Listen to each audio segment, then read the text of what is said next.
Welcome to LNN News. I'm Valerie Bell, filling in for my co-anchor, Carolyn Day Pruitt. Here are this week's top stories. A local youth attempts suicide is now sharing his story in hopes to help others. Hopewell Council votes not to reduce residents' tax despite expected revenue increases for the year. Lieutenant Governor visits Petersburg, and LNN USA launches the Tri-Cities annual Best of the Best. Those stories and more when we return after this. I love being at home. I mean, you do get a lot done. For instance, I just got pre-qualified for a home loan online with BSV. So be a homebody. Visit bsvnet.com to see what you qualify for. Colonial Plumbing, Heating, and Air offers service with a smile. They're a family-owned and operated service company located in Colonial Heights. Their hand-picked team is dedicated to delivering top-rated service with a satisfaction guarantee. We're different from the status quo. Our people, our service, our products. They're revolutionary.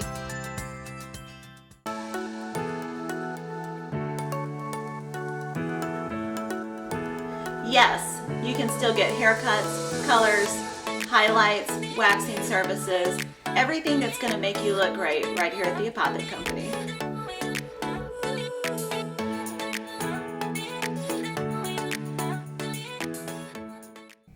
Welcome back to the LNN studio. First, let's take a look at state news. Lieutenant Governor Winsome Sears and 63rd District Delegate Kim Taylor were in Petersburg Thursday morning to tour the St. Joseph Catholic School. The private faith-based school focuses on promoting scholarship, discipleship, and citizenship through its curriculum. Lieutenant Governor and Delegate both expressed the importance of private schools like St. Joseph's in the Virginia education system. It's good to have religious schools like St. Joseph because, the children, they go to church on Sundays and then they probably don't really get anything about God until they come back again on Sunday. So it's good that we have schools that reinforce what they're learning. But I think more than that, it's good to have the independent factor. And they can really delve into topics without being really forced into certain subjects that don't really contribute very much. Well, I absolutely adore St. Joseph's. They're a beacon here in our community here in Petersburg. We need school choice, and they offer, I believe, almost 85% of their students a scholarship to this facility, to this school. And the classrooms are beautiful, the teachers are wonderful, and it's obvious by going around to the classrooms how the kids are just thriving in this environment. So I am just so excited and so happy to have St. Joseph's here in Petersburg. Both Lieutenant Governor Sears and Delegate Taylor took time not only touring the school, but visiting classrooms to speak with the students and share some teachings of their own. Do you know how we came to have the three branches of government? Isaiah 33 and 22. The founding fathers would have been very familiar with that because what it says there is the Lord is our judge, the Lord is our lawgiver, and the Lord is our king. And so from that you get the judge, the judicial branch, the Lord is our lawgiver, the legislative branch, and the Lord is our king, the executive. And they thought that if you could break it all up, break up the power, because the king used to have all of that power. And they figured if you could break it all up, then that would make a better country. St. Joseph Principal Sarah Owens spoke about the purpose of today's visit and what separates St. Joseph's from the public school sector. The purpose of the visit for the Lieutenant Governor is it's to show off our school. It's to brag about the wonderful things that are happening here and to show off our teachers, our highly qualified teachers, and also our students and the diversity that our school has. And we're able to service students from all over the Tri-Cities area. It's not just Petersburg, but Chesterfield, Colonial Heights, Hopewell, even as far south as Surrey, as to the east as Williamsburg, and just to show that we are needed. We are a needed part of this community, and with that also comes the need, though we're a private school, but for our families to be able to have access to various types of scholarship and financial aid. What separates St. Joseph's from the public school system? For first and foremost, our Catholic identity. We spend a lot of time working with our students on our Peacemaker program. And every month we highlight a different virtue. So this month is humility. And students write Peacemaker props for each other. Teachers write them for students, and we highlight those virtues. And so much attention while it's focused on academics, but it's also character building. And it is getting students to the point where they are accepting of everybody who walks in this school, and that they are embracing our community and understanding its importance. Superintendent of Schools for the Catholic Diocese of Richmond, Kelly Lazare, was also present. She oversees all 23 diocesan schools across Virginia and spoke on the importance of the Lieutenant Governor and delegates' visit. It's always nice to welcome visitors to our schools, to see just how important what we do here is. And especially in this Petersburg community, we are so thrilled with how this school has grown and prospered throughout the years to provide a Catholic education for those students and giving them an exceptional education, and sometimes that they wouldn't have the opportunities to have otherwise. St. Joseph's is a Catholic school, so it is very faith-based, and we are able to teach our children within the Catholic values, but also to provide an exceptional education in a smaller classroom environment with surrounded by teachers and students who care for them and can provide them all the things that they need in an education. The Education Improvement Scholarship Tax Credits Program provides scholarships to eligible students and children attending eligible private schools and eligible non-public pre-kindergarten programs. Major source for funding for schools like St. Joseph's. The program is administered by the Virginia Department of Education. Around 85% of families with students at St. Joseph receive EISTC support, totaling around $400,000 annually to the school. A little bit more than half for some families benefit from EISTC. About 80 to 85% of our families, they receive EISTC. Yeah, so EISTC, it saves us, it keeps our doors open. Lieutenant Governor spoke on the importance of choice in the education system. One of the reasons why we need school choice is because we have to have independence in education. And we are guaranteeing that we are going to keep fighting to ensure that the money flows, so that especially it flows where the child has the money following them and not the brick building. And I think with the continued cooperation with private schools, public schools, home schools, whatever school, that to me was what Brown versus Board of Ed was all about. It's for the parent to be given the opportunity to choose the best school for their children. We'll return with local news after this. Bopper's Malt Shop, the niftiest place in Petersburg. Ice cream, candy, foot-long hot dogs, burgers, and now introducing the Bopper Blast, a hand-dipped vanilla shake with a blast of candy. Available in over 15 flavors. Bopper's Malt Shop, Old Town Petersburg. Hi, I'm Dr. Sandy Elba. And I'm Dr. Adam Elba. We're chiropractors, and we love what we do. We change lives on a regular basis. We go from pain relief all the way to wellness. We work with the cause of the problem, we help solve the problem, and put your life on a whole different path. If you're concerned about your health in any way, or you just want to be healthier all the way around, come see us, Chester Family Chiropractic Center. Welcome back. Let's turn to local news. Dancing, drums, storytelling, educational exhibits, vendors, crafts, and more will highlight the rich culture and history of Virginia's Native Americans in a 2-day event that is both informative and entertaining. The Nottoway Indian Tribe of Virginia powwow will be held in Surry County on Saturday, September 17th and Sunday, September 18th at the Surry Parks and Recreation Center, located at Colonial Trail West at 205 Enos Farm Drive in Surry. General admissions is $8. Seniors and children under 18 are $5, and children under 12 are free if accompanied by an adult. Gates open on Saturday at noon and Sunday at 1 p.m. Visit www.nottowayindians.org. A majority of Hopewell City Council say no to a tax break for citizens, despite some inside the city pointing to expected revenue increases. We go to Chai Gallahan for more. In light of Governor Glenn Youngkin's recent approval of House Bill 1239, which allows local communities to lower vehicle property tax rates, City Council voted to keep the city's vehicle tax rate the same. This sparked some comments on social media. Council had the option of lowering the tax rate to help us during this recession. Council voted to keep the tax rate the same on the same Facebook page. The governor says to lower them, but council wants to raise them? Councilor Debbie Randolph replied, not all of council. Councilor Denton and myself voted no to the $3.50 tax rate, and we voted yes on the motion I made for a $3.40 tax rate as a small consideration to constituents.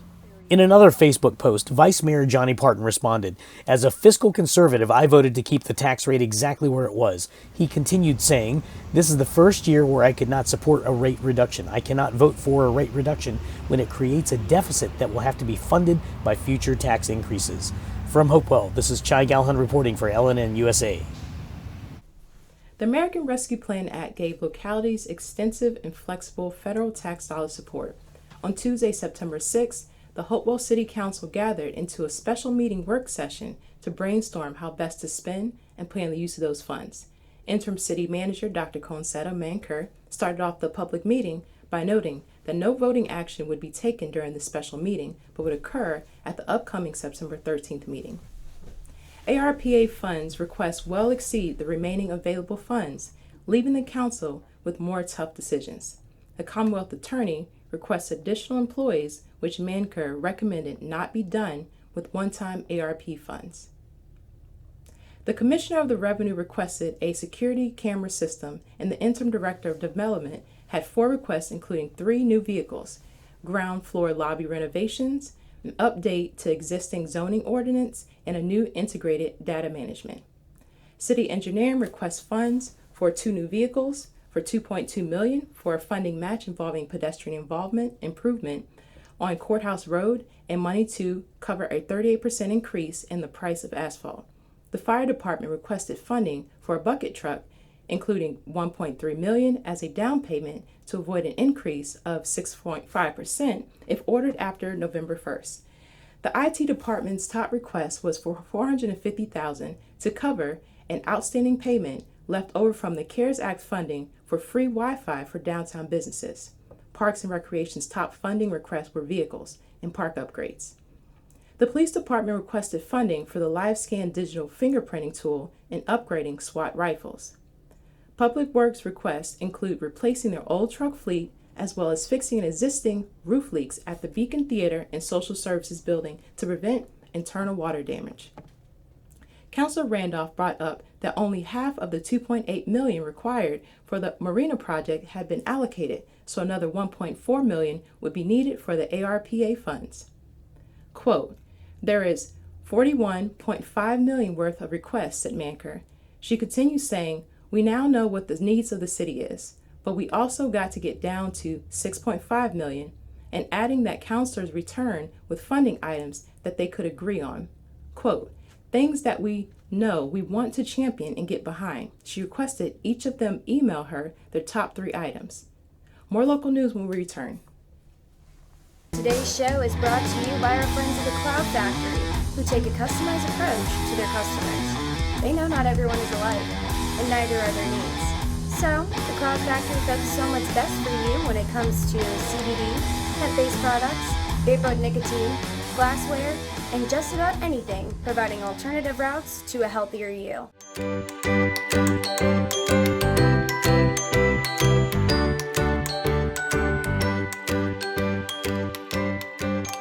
Hourglass Realty Group.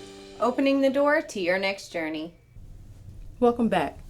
In 2020, 45,979 Americans died by suicide. There is 1 suicide death in the U.S. every 11.5 minutes.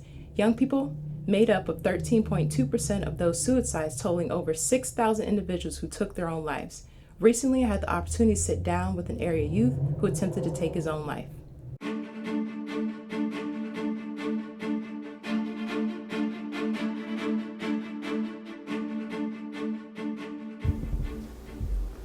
September is Suicide Awareness and Prevention Month, and we're in the home of Carlos Brown Sr. and his son Christian, who attempted to take his own life.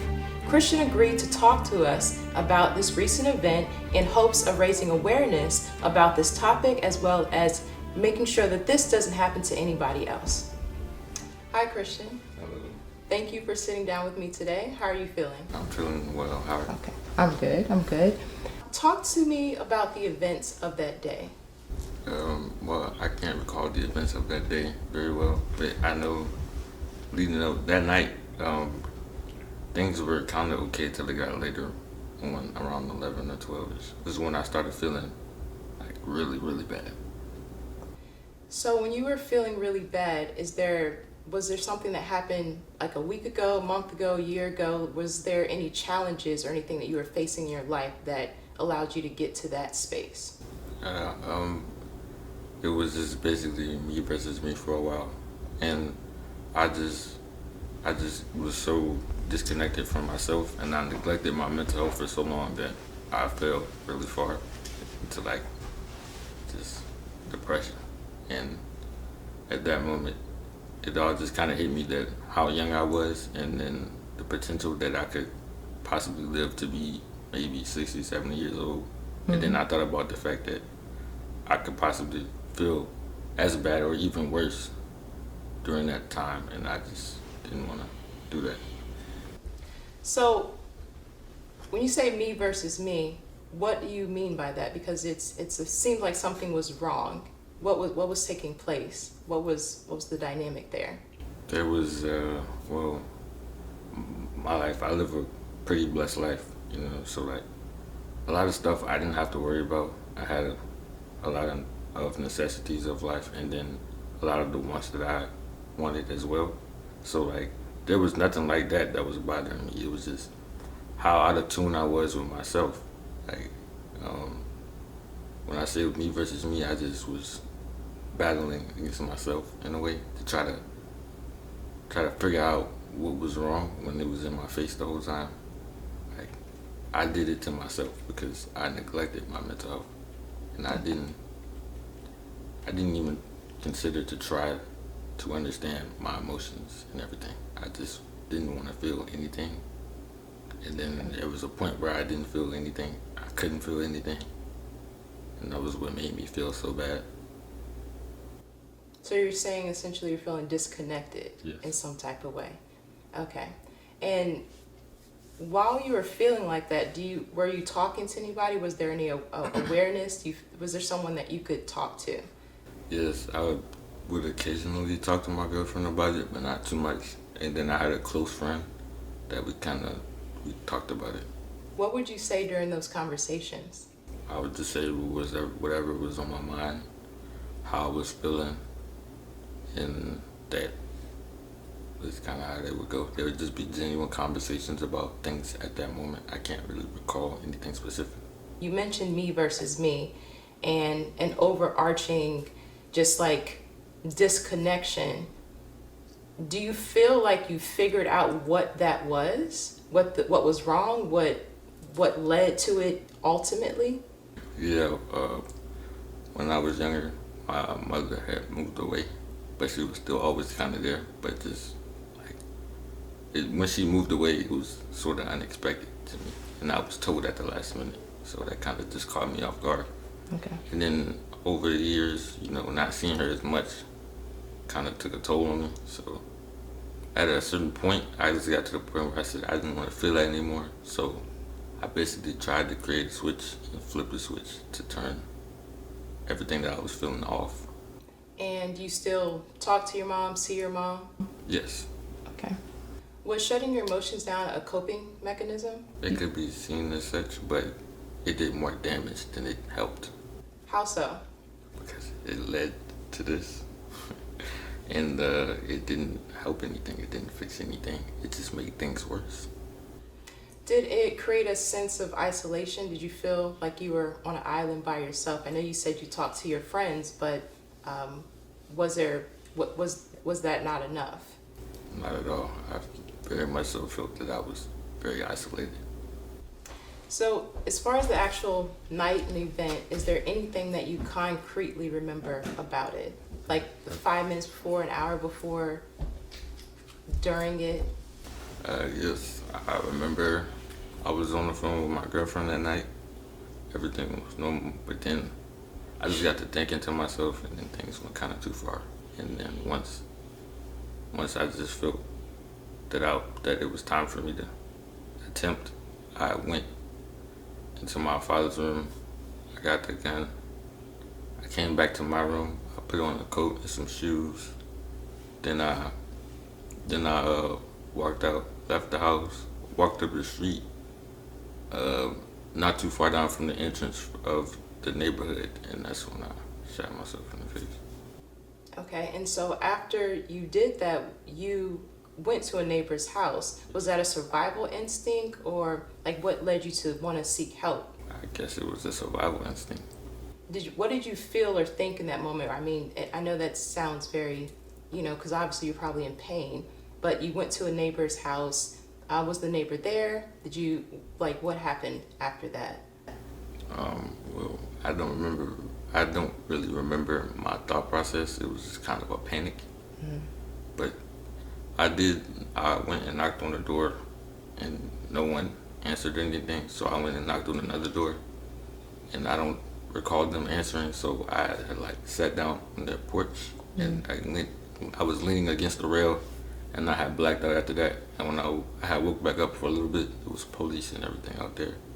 And so they took you to the hospital, and what do you remember after that? With the next day, the next morning, or anything particular, memories, sensations, thoughts? The next morning, I remember waking up in the hospital.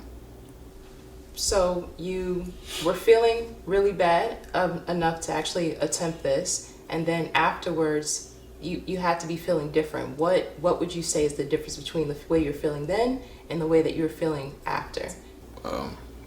I feel like after the attempt, I had a second chance to rebuild my perspective and just my outlook on life. And you mentioned, outlook on life, a little bit more joyful. What do you really feel like is your thought process now, your genuine outlook on life? You mentioned a second chance, but what is this life for you now? Do you feel more connected to it? Yes, I do. I am grateful for it. And I want to take this opportunity to experience everything I can to the fullest of its potential, to experience my full potential, and just to genuinely be happy. And so you're a senior in high school, so what's next after this? I plan on becoming an architect, but I'm still figuring everything out at the moment. That makes sense. Christian, what would you tell someone who's considering the same thing, where they're feeling isolated, they're feeling alone, they're feeling disconnected, they're feeling the me versus me as well? What would you tell them? Don't be afraid to be vulnerable. Reach out for help.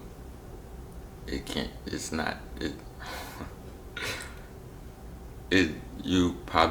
more than likely will feel better. You just have to be willing to open up and not be so afraid of being vulnerable. And it's easier said than done, but it can be done. Okay. Christian, thank you for sharing your story. Seriously, thank you. You're welcome. Christian continues on a road to recovery, rediscovering life through everyday activities, from experiencing the joy of his first vehicle to finding new perspective on life and family.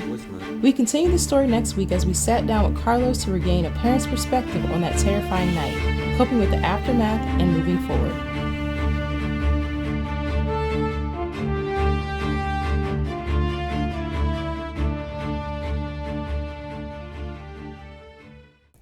Residents and visitors may notice the increase in home renovations and new home construction in Petersburg.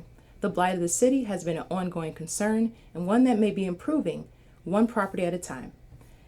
The FY 2022 and 2023 adopted capital budget identifies acquisition, construction, and renovation of capital assets as a priority, which includes land, building, and houses. According to Rate.com, home prices in Petersburg have gone up 12% since last year. The average Petersburg home in the last month sold for close to $200,000, up from $180,000 in 2021. Additionally, the number of vacant units have gone down from approximately 3,200 to 2,500. Real estate sale signs are appearing more and more on streets such as Dunlop, Farmer, Wilcox, Washington, and Harding. Increased activity in the lawn care business appears to be more active as more and more properties are maintaining their lawns and facades. Construction, renovation, and landscaping are popping up across the city, becoming more common to see newly constructed houses next to homes that have fallen into despair. It is a sharp contrast but offers a positive outlook. While facing the challenges of blight in the city, many in Petersburg appear to be investing. For many homeowners, landowners, investors, and even construction companies, Petersburg is showing signs of recovery. Infected with blight, the city appears to be slowly advancing, showing signs of restoration and recovery. It's that time of the year again. LNN's People Choice Tri-City's Best of the Best nominations are open for 2022. The selections are starting to roll in, and you can have a voice in who is selected for each of over 90 categories. The annual event kicks off every September with nominations followed by online voting in September and October. Individual awards in each category are announced at the annual Best of the Best live show scheduled for November 3rd this year at the Country Club of Petersburg. Last year, thousands of votes determined the best in each category, with voting expected to increase this year. The 2022 Best of the Best show is not only an opportunity to acknowledge stellar products and services in our community, but also a celebration of the community itself. To nominate your favorite business in each category, simply go to LNNUSA.com and click on the Best of the Best ad on the homepage. But hurry, nominations end on noon, Monday, September 19th. Seats are limited but still available for the 2022 LNN USA Tri-City Council Candidate Forum. The event is scheduled for September 22nd, the night before early voting opens in Virginia. Voters will have the opportunity to hear directly from those looking to represent them in their communities, including candidates' reasons for running as well as their vision for their city and goals if elected. LNN's moderators, Carolyn Day Pruitt and Valerie Bell myself, will ask candidates questions about the event, but the event is not a debate. Candidates will have equal amounts of time to respond to questions as well as for closing statements at the end of the forum. Members of the public can attend the forum at no charge, but reservations is required for capacity purposes. Visit tricitycouncilforum.eventbrite.com to reserve a seat. The forum will take place on Thursday, September 22nd, beginning at 7 p.m. at Destination Theater, located in the Crossing Shopping Center at 5246 Oakland Boulevard. For these stories and more, check out this week's edition of the LNN Insider digital news magazine. Subscribe by going to lnnusa.com and clicking on the subscribe button at the top of the page. We'll be back with sports and weather after this. Downtown Thunder is back, the largest bike and cruising event in the region. The hottest bands, the coolest cars, and of course, the baddest bikes around. The most exciting 5 months of the year, May through September. Don't miss out. This year's lineup features The Code, Buckshot, Crunch, Lost in the Shuffle, and 11 to 1. So catch a ride and join us for Thunder. The most rewarding part of my day would be seeing the residents putting a smile on their faces, especially if I have family members come up to me and say, "Oh, my loved one, they said they did this with you and they loved it," and that just makes me feel like I'm making a difference in their lives. My name is Chrissy Roth. I'm the Memory Care Activities Coordinator at Dunlop House. We definitely make a difference in the lives of our residents, and I would encourage anyone to come to Dunlop House and see what we're all about. Dunlop House, more than a house, it's home.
Now we go to G on a deep day for sports. Are you ready for some football? This week, the NFL season takes off with the Buffalo Bills taking on the Los Angeles Rams. Now, speaking of the Bills and the Rams, they've actually been picked as the top two teams to win Super Bowl 57 by most analysts. Now, if you ask me, those are just predictions. I fully believe the Cowboys are actually going to take it this year. I could even say that with a straight face. I'm sorry, guys. But keep hope alive. As for college football, ODU is going to be taking on East Carolina. Virginia Tech will be playing Boston College. UVA is going to be visiting Illinois. And University of Richmond is going to be taking on St. Francis. Now, for my Mountaineer Nation people out there, West Virginia is going to be taking on Kansas. Good luck, West Virginia. Are you into baseball? Yeah, me either. But I'm going to share the story with you anyway. Aaron Judge just recorded his 55th home run of the season this week. Now, here's why that is important. That puts him on pace to finish the season out with 64 home runs. That's going to make him one of only 6 people who've ever done that in baseball history. That's going to put him in lines with greats such as Mark McGwire, Barry Bonds, Sammy Sosa, and yes, even Babe Ruth. This just might be the most interesting thing that's happened in baseball since they started testing for steroids. Anyway, Aaron, here at the LNN family, we wish you luck. That's it for sports. Back to you, Valerie. Thanks, G. Now we go to Chai, the weather guy Gallahan. Chai, how's the week shaping up? Well, Valerie, it's going to be Groundhog Day. Not the actual day, but the movie. Well, Valerie, it's going to be Groundhog Day. Not the actual day, but the movie. Well, Valerie, it's going to be Groundhog Day. Not the actual day, but the movie. We're going to see essentially the same weather over the next 7 days. So Friday kicks off with highs in the mid-80s, lows in the mid-60s. Partly cloudy. Great day to get out there and do what you want to do. Saturday does the same thing again. High in the mid-80s, low in the mid-60s. Sunday's the same again, except there's a slight chance of showers at 30%. Monday, Tuesday, and Wednesday, the same as Sunday. High in the mid-80s, lows in the mid-60s, and an increasing chance of rain with thunderstorms likely after 2. So back to you, Valerie. Thanks, Chai. That's it for this week's newscast. We'll see you next Thursday for the latest local news. In the meantime, be sure to check out feature show Good Day VA at lnnusa.com and remember to follow LNN USA on Facebook, Instagram, and YouTube. Thanks for watching LNN, news by the people, for the people. Hi, I'm Carolyn Day Pruitt. And I'm Chai Gallahan. Major media companies have editorialized reporting and called it news. The free press was never designed to be journalistic interpretation of the facts. LNN USA is committed to reporting facts about issues important to you, but the free press is anything but free. LNN USA exists to serve our fellow citizens. As a locally owned and operated digital news network, we forego the expensive printing presses, costly production plants, and corporate overhead. Your membership dollars are primarily used to pay local reporters to cover local news. Reporters dedicated to investigative news and features that matter. To do that, we need your support. Become a member, and you'll receive the LNN Insider Weekly Email, a 40-page magazine packed full of news and features you won't find anywhere else. Membership also includes full access to LNN News broadcast archives, LNN Insider magazine archives, extended interview clips not aired in the weekly broadcasts, and more. Your membership supports local independent reporting free from corporate and political pressure and agendas. Become an LNN member today by going to lnnusa.com and clicking on the subscribe button at the top of the page.